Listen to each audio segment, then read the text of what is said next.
바다를 놓아주랴. 또 이 예수가 무슨 죄를 지었냐? 또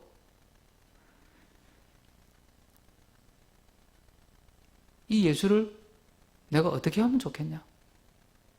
이 세 가지 질문을 빌라도가 지금 우리에게 묻는 거예요. 우리는 그 질문에 답해야 되겠죠? 오늘 그 생각하면서 질문의 역순으로 한번 말씀을 묵상해 보겠습니다.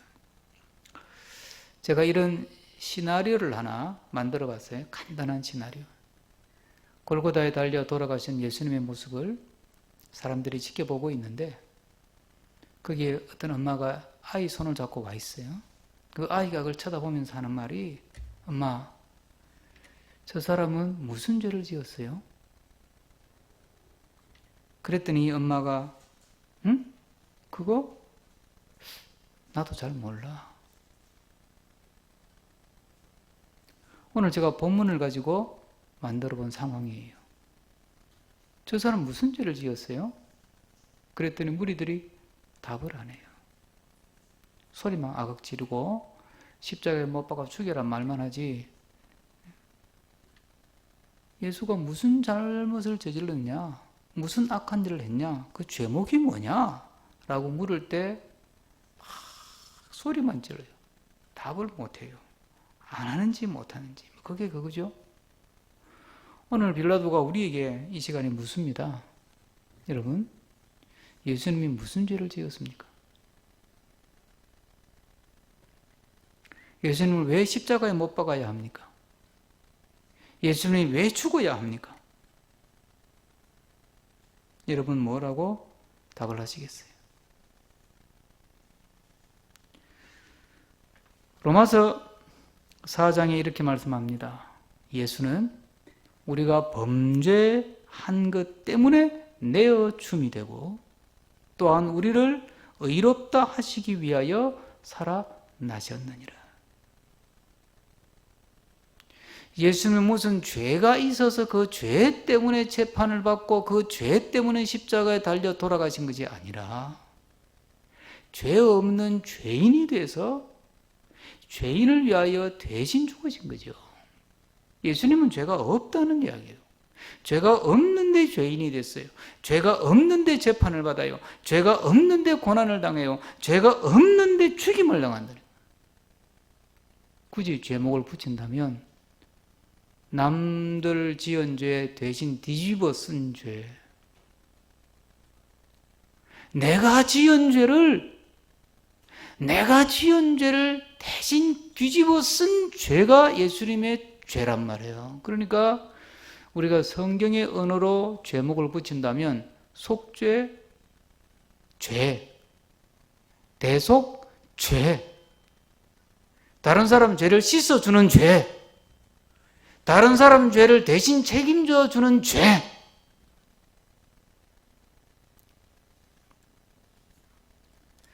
죄를 지었다면 우리가 지은 거지요. 죄를 지었다면 내가 죄를 지은 것이지 예수님이 죄를 지은 것이 아니라는 것입니다. 성경은 이렇게 말합니다. 모든 사람이 죄를 범하였음에 하나님의 영광에 이르지 못한다. 좀 풀어보면 모든 사람이 다 문제가 있어가지고 하나님의 복을 누리지 못한다. 우리가 문제가 있고 우리가 잘못했고 우리가 죄짓고 우리가 미워하고 우리가 불순종하고 그래서 우리가 하나님의 영광에 이르지 못하고 하나님의 축복에 다가가지 못한다는 거예요. 그런데 참 놀랍게도 예수님이 죄 없는 죄인이 돼서 십자가에서 우리 죄신 대신 죽어주심으로 말미암아 우리가 구원을 받는 거죠. 우리가 죄사함을 얻죠. 우리가 새 생명을 얻습니다. 우리가 하나님의 자녀가 됩니다. 우리가 영원한 생명을 얻습니다. 우리가 신령한 기쁨을 누리고 맛봅니다. 그리고 우리가 하나님을 아빠, 아버지라고 부를 수 있는 자격을 얻게 되는 거죠. 우리가 이렇게 예배를 드리려고 애를 쓰는 이유 뭘까요? 이번 이 사태를 겪으면서 많은 목회자들이나 성도들이 생명 같은 예배라는 표현을 많이 썼습니다. 틀린 말은 아닙니다. 그죠? 우리가 왜 이 예배를 생명같이 여기고 예배 드리다가 죽는 한이 있어도 예배는 포기할 수 없다 이런 말을 할 정도로 우리가 예배를 드리려고 이렇게 애를 쓰는 이유가 뭘까요? 아니 예배를 드리지 못하면 그냥 뭐 각자 알아서 조용히 성경 읽고 그냥 하면 되지. 굳이 또 이렇게 밴드로 또 해서 영상을 또 올려서 영상으로라도 예배를 이렇게 드리려고 하는 이유가 뭘까요? 왜 이래야 됩니까?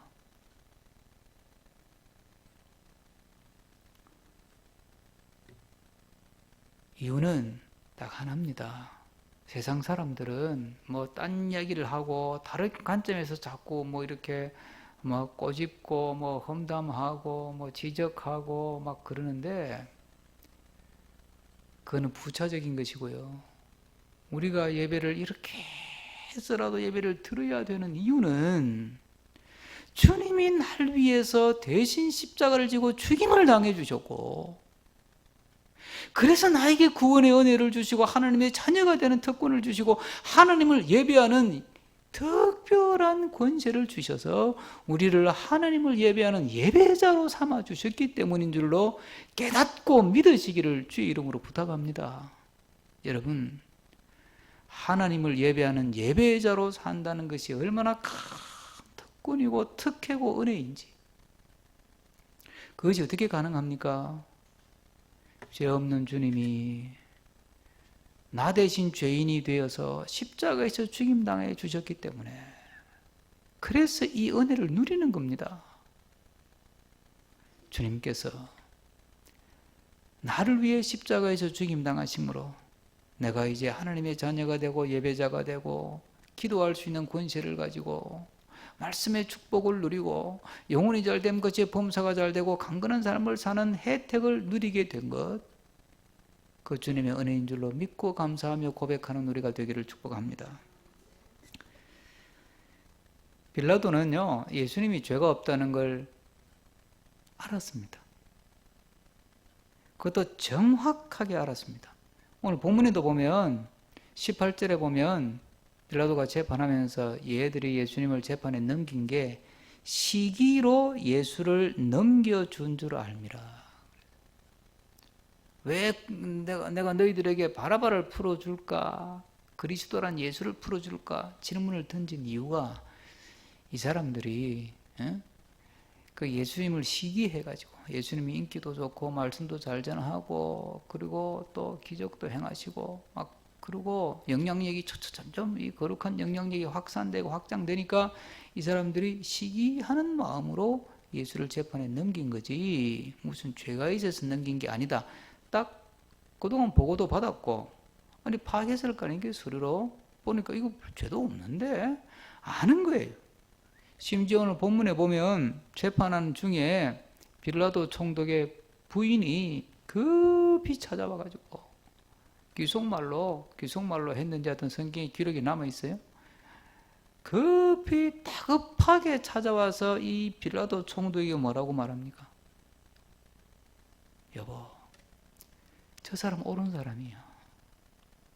저 옳은 사람에게 아무 상관도 하지 마세요. 예? 내가 지난밤에 하여튼 정말 내가 고생했다 꿈에 저거는 죄 없어 여보. 빌라도는 예수님이 죄가 없다는 걸 정확하게 알았습니다. 그러면 자 바라바 놓아줄까 예수 놓아줄까 물을 필요가 있어요 없어요? 재판하는 사람이 이거 죄 없네.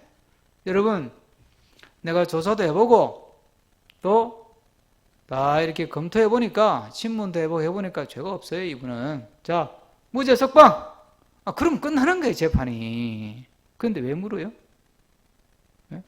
여러분 우리나라도 좀 있으면 추석인데 명절이 되면 명절 되면 죄수한 사람 풀어주는 그런 우리 전통이 있으니까 자, 이분 내보니까 죄가 별로 없는데, 별로가 아예 없는데, 그 깜방에 있는 그 바라바라고 하는 재수한 사람이 있으니까, 자, 그 사람 풀어주는 게 좋겠어. 예수 그리스도 이분 풀어주는 게 좋겠어. 이렇게 물을 이유가 없는 거예요. 물으면 안 되지.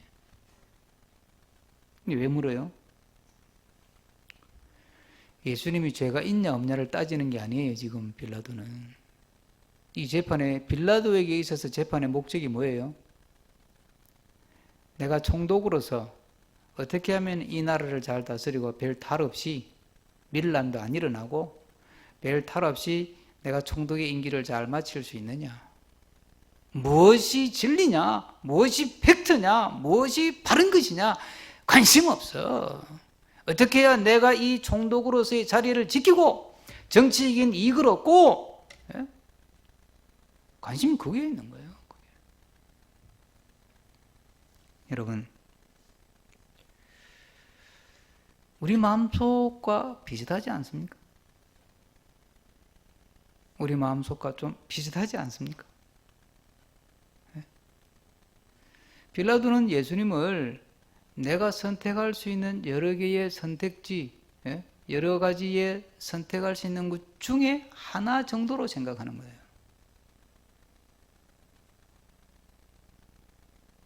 그럼 뭘 기준으로 선택하느냐? 나한테 이익이 되냐 안 되냐? 나한테 유리하냐 불리하냐? 나한테 오는 게 있냐 없냐? 내가 원하는 것을 받을 수 있느냐, 가질 수 있느냐, 없느냐, 그걸 기준으로 지금 예수님이 심판하고 재판하고 있는 거란 말이죠. 여러분, 우리가 늘 살면서 정말 주님 앞에서 이것이 믿음의 길인가?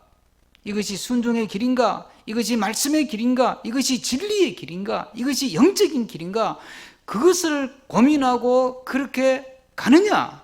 아니면 맞긴 맞는데 이 상황에서는 열어야 되는데 이러면 내가 좀 불리한데, 내가 손해보는데, 내가 너무 밀리는 건데, 그러면 안 되지. 우리는 믿음 생활하면서 자꾸 예수님하고 세상 욕심, 예수님하고 내 입장, 예수님하고 내 처지를 놓고 자꾸 저울질을 하는 거예요. 계산을 하는 거예요. 용서를 해 말어? 전도를 해 말어? 예배를 드려 말어? 우리는 자꾸 그걸 할 때 자꾸 계산하는 거예요.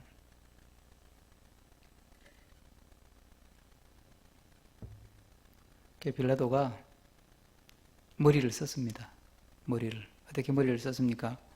이거 보니까 예수님 죄는 없고 백성들은 뭐 떼창으로 예수님 그냥 뭐 못 박으라고 소리를 지르고 이러면 잘못하면 이거 데모하게 생겼네 이거. 그러면 나는 빠져야지. 그래서 물을 갖다 놓고 손을 딱 씻으면서 나는 모르겠다. 죽이든 살리든 너희들 해라. 이 사람 죽이면 피 흐를 텐데 그 피 나는 책임 없다.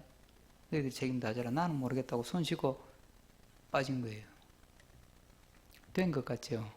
그런데 우리가 좀 전에 예배 시작하면서 사도신경을 함께 우리가 고백했습니다. 뭐라고 고백하죠? 본디오 빌라도에게 고난을 받아서 십자가에 못 박혀 죽으시고, 이 지구상에 25억 이상이 매주 이 고백을 하는 거예요. 이 지구상에 25억 명 이상의 그리스도인들이 본디오 빌라도에게 고난을 받았어요. 여러분, 정말 우리가 주님 앞에서 주님을 하나의 여러 개의 옵션으로 생각하느냐, 여러 개의 선택지 중에 하나로 생각하느냐, 이거는 진리의 길이고 믿음의 길이고 말씀의 길을, 이건 내가 살고 죽고 이 문제다. 이 길로 가면 복받고, 이 길로 가면 살고, 이 길로 가면 구원을 누리고, 이 길로 가면 영생을 누리고, 이 길로 가면 하나님 나라 가고, 이 길로 가면 하나님의 축복이 따라오고, 이거는 선택의 문제가 아니에요. 결심의 문제고 결단의 문제인 줄로 깨달으시기를 축복합니다. 코로나 대유행으로 강력한 사회두기 2.5단계로 인해서 예배를 못 드리는 시간이 길어지니까 또 뭐 2.0단계에서도 다 모이지는 못했잖아요. 그러다 보니까 이런 걱정들을 해요. 교회 나와서 예배를 못 드리니까 이거 믿음 잃어버리지 않을까? 교인이 줄지 않을까? 줄겠죠. 믿음 잃어버리는 사람이 있겠죠. 네? 여러분, 저는 그걸 걱정할 건 아니라고 생각해요. 여러분, 예배를 몇 번 못 드린다고 잃어버릴 믿음, 흔들릴 믿음 정도라면 그 믿음은 아직 어린 믿음이에요. 그죠? 믿음의 사람은 어떤 고난이 와도, 어떤 시련이 와도, 어떤 시험이 찾아와도 하나님을 예배하는 예배자의 삶을 포기하지 않는 줄로 믿습니다. 전쟁이 와도 예배의 형태는 달라질 수 있고 예배의 장소는 달라질 수 있고 예배의 방식은 달라질 수 있지만 나는 하나님을 예배하는 자고 나는 주님을 믿는 자고 내 믿음은 지킨다. 이게 온전한 믿음의 사람이요 복된 믿음의 길을 가는 사람이요 하나님의 영광에 참여하는 믿음의 길인 줄로 믿습니다. 그래서 바울 사도는 살아도 주를 위해 살고 죽어도 주를 위해 죽나니 내가 사나 죽으나 나는 주의 것이로다. 주님을 최고의 가치에 두잖아요. 이거는 뭐 어디가 협상하고 타협하고 뭐 계산해보고 뭐 빼고 넣고 할 수 있는 게 아니고 이거 없으면 죽는 거예요. 예? 예수 그리스도 없으면 죽는 거라니까. 믿음의 길이 아니면 멸망의 길이에요. 심판의 길이고 죽음의 길이고 지옥의 길이에요. 이것만은 분명히 붙들고 어려운 때이지만 또 어려운 때이기 때문에 더 믿음으로 살아가는 우리가 되기를 축복합니다. 교회 밴드가 있고 강남 연동교회 이름의 밴드가 있고 생명수라는 말씀 묵상 밴드 2개가 있습니다. 우리 교회. 교회 밴드는 제가 만든 적이 없는데 어떻게 생겼나 알아보니까 우리 교인이 누가 만들었더만요. 그래서 이제 자연스럽게 교회 밴드가 됐던데 한 번은 정리를 좀 해야 될 것 같아요. 이제 어쨌든 교회가 그걸 이제 관리를 좀 앞으로는 이제 해 나가야 되니까 하여튼 뭐 그래서 제가 이제 보니까 우리 교회는 지금 사용하는 밴드가 2개예요. 교회 강남 연동교회 밴드, 생명수 밴드. 강남 연동교회 밴드는 제가 교회의 일상을 올리고 지난주부터는 밴드 성경 공부에서 수요일마다 간단한 성경 공부 주제를 제가 올립니다. 그게 이제 일상이 중심이죠. 그 생명수 밴드는 매일 말씀을 묵상하는 것만 올립니다. 근데 여러분들이 밴드를 사용하는 그 모습을 가만히 제가 보면 생명수 밴드를 올리면 접속하는 속도가 굉장히 빠릅니다.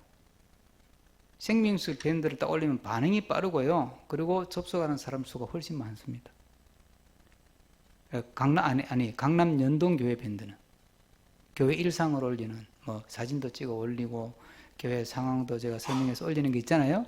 그건 딱 올리면 반응이 거의 막 바로 나타나고 그리고 클릭해서 들어오는 사람이 훨씬 많아요. 그런데 생명수 밴드는 반응도 느리고 무엇보다 생명수 밴드에 들어와서 읽는 사람 숫자가 적어요.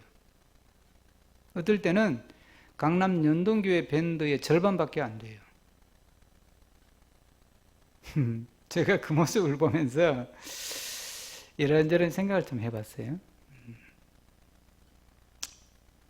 교회 일상에 대해서는 관심이 많은데 말씀에는 관심이 없다. 좀 극단적으로 설명하면 관심이 덜하다 이런 거죠. 교회가 어떻게 돌아가나, 뭐 교회 환경이 어떻게 바뀌나, 뭐 이런 거는 관심이 많아. 그런데 말씀 묵상하라. 아이고 그거 지루한데 그 목사님 자꾸 뭐 올리기는 올리지만 관심 없고 뭐 별로 그래서 그건 통과. 그 밴드 찡 올려도 통과 보고 생명수 통과. 강남 연동교회 찡 이건 뭐야 하고 턱 눌러서 들어와 보고 일단 기본적으로 일단 그런 거 아니겠어요, 그죠? 여러분 말씀을 같이 나누지 않으면 우리 교회는 아닌 거예요. 교회라고 하는 것은 말씀을 가지고 한솥밥을 먹는 사람이거든. 교회는 말씀 공동체니까. 예? 제가 그 현상을 보면서 오늘 이 본문 중에서 바라바냐 그리스도냐, 바라바냐 예수냐, 바라바를 선택할래 예수를 선택할래. 뭐 강남 연동교회 밴드에 들어오는 걸 바라바 선택이라고 볼 수는 없지만 현상은 그렇단 말이에요. 현상은 바라바를 선택할 것이냐 예수를 선택할 것이냐. 사도 바울이 그랬습니다. 로마서에 보면 우리 안에는 두 개의 법이 있대요. 하나는 악을 따라가는 법과 하나는 선을 따라가는 법이에요. 그러니까 하나는 세상을 따라가는 법이고 하나는 믿음을 따라가는 법이에요. 이 두 개의 법이 우리 안에 있대요. 육신을 따라가는 법, 은혜를 따라가는 법. 그런데 또 갈라디아서에서 또 사도 바울이 뭐라고 했냐면 우리 안에는 두 개의 욕망이 있대요. 하나는 뭐죠?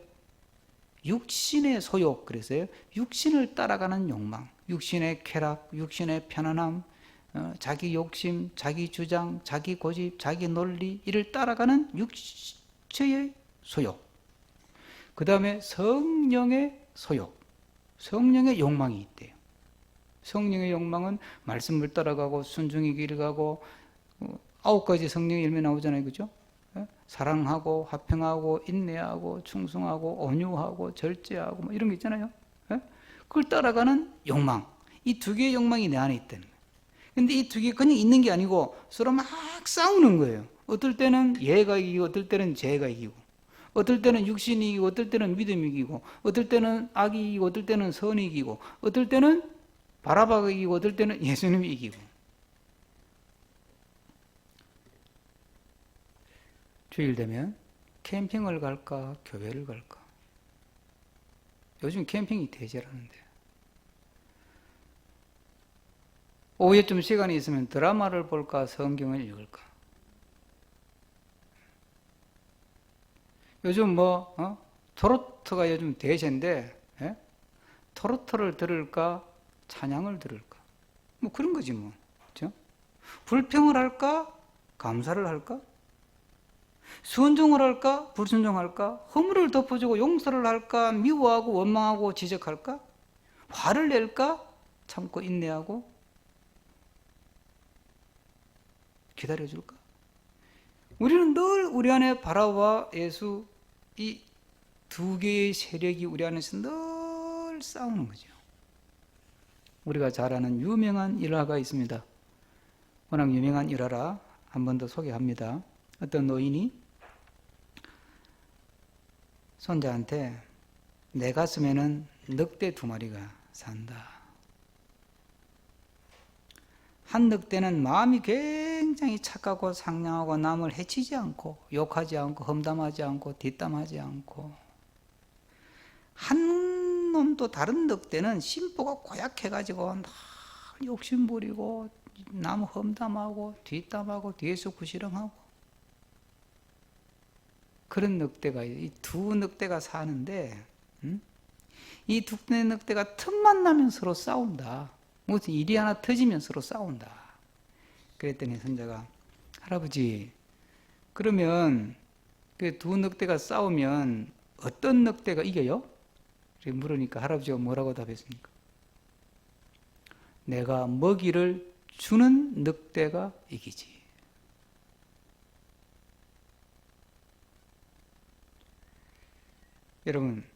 여러분은 육적인 늑대에 먹이를 주십니까? 영적인 늑대에 먹이를 주십니까? 늑대라 그러기 좀 이상하다마는 여러분은 바라바에게 먹이를 주십니까? 예수님에게 먹이를 주십니까? 드립니까?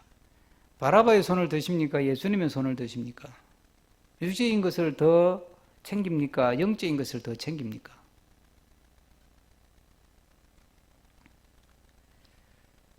정말 우리가 내 건강을 챙기는 만큼 또 내 몸 치장하는 데 신경 쓰는 만큼만 영적인 삶에 투자하고 영적인 삶에 신경을 쓴다면 더 큰 하나님의 축복을 누리는 백성이 되지 않을까요? 저는 그렇게 될 줄로 믿습니다. 예? 우리가 육적인 것도 돌보고 살잖아요. 몸도 건강해야 되고 사업도 해야 되고 친구하고 만나서 또 수다도 떨어야 되고, 그것도 우리에게 맡기신 삶이니까 우리가 돌봐야 되지만, 우리의 마음이 좀 더 주님과 동행하고, 좀 더 은혜를 사모하고, 좀 더 기도에 힘쓰고, 좀 더 말씀을 읽고 묵상하는 데 힘쓰고, 이런 쪽으로 갔을 때 하나님의 영광에 참여하게 되고, 하나님의 축복에 참여하게 되고, 하나님의 은혜에 참여하게 될 줄로 믿습니다. 코로나 터져가지고 사는 것도 어렵고 예배 드리지도 못하고 불편한 게 많은데, 불평하고 원망하고 누구 탓하고 정부가 잘못했다, 태극기가 잘못했다, 맨날 그거 싸우고 그런다고 문제가 해결되지 않는데, 그러면서 시간을 보낼 것인가? 그리스도인으로서 이 시대에 내가 할 사명은 하나님 말씀 붙들고 나라와 민족을 위해서, 이 백성들을 위해서, 세계의 안전과 건강을 위해서 내가 기도해야 될 때다. 이때는 내가 교회를 위해서 기도해야 될 때다. 그래서 기도하면서 시간을 보낼 것인가? 그건 내가 선택하는 것입니다. 박경분 권사님하고 이렇게 지난 주간에 통화를 했는데, 어떻게 지내시냐고 이제 안부 전화를 했어요. 그랬더니 아주 잘 지낸다 그러면서, 이렇게 주문 전화도 별로 잘 없고, 또 밖에 나가지도 못하고, 그래서 하나님께서 이참에 성경을 쓰게 하시는가 보다 생각하고, 아예 8월 달부터는 창세기부터 계시록까지 한 권 다 쓰는 목표로 성경 쓰기를 시작했대요. 너무너무 행복하대.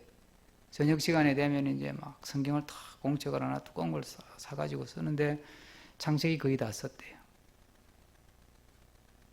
그래서 제가 다 쓰면 제보는 제가 제 돈으로 제가 해드리겠다 그랬어요. 그걸 써가지고 아이들한테 유산으로 물려주고 싶다고. 너무 생각을 잘하셨다. 그렇죠? 여러분, 주어진 상황에서 내가 어디에 더 신경을 쓰고 더 마음을 쓰고 내가 무엇을 붙들고 살 것인가? 바라바를 붙들 것인가? 예수를 붙들 것인가? 육신적인 것을 붙들 것인가? 영적인 것을 붙들 것인가? 주님 앞에서 더 하나님이 기뻐하는 삶, 더 신령한 삶을 사모하면서 더 주님과 동행하는 삶을 선택하고, 더 주님과 깊은 교제, 깊은 사귐의 시간을 가지면서 이 시간을 승리하며 보내는 우리 모두가 되기를 주의 이름으로 축복합니다. 기도하겠습니다.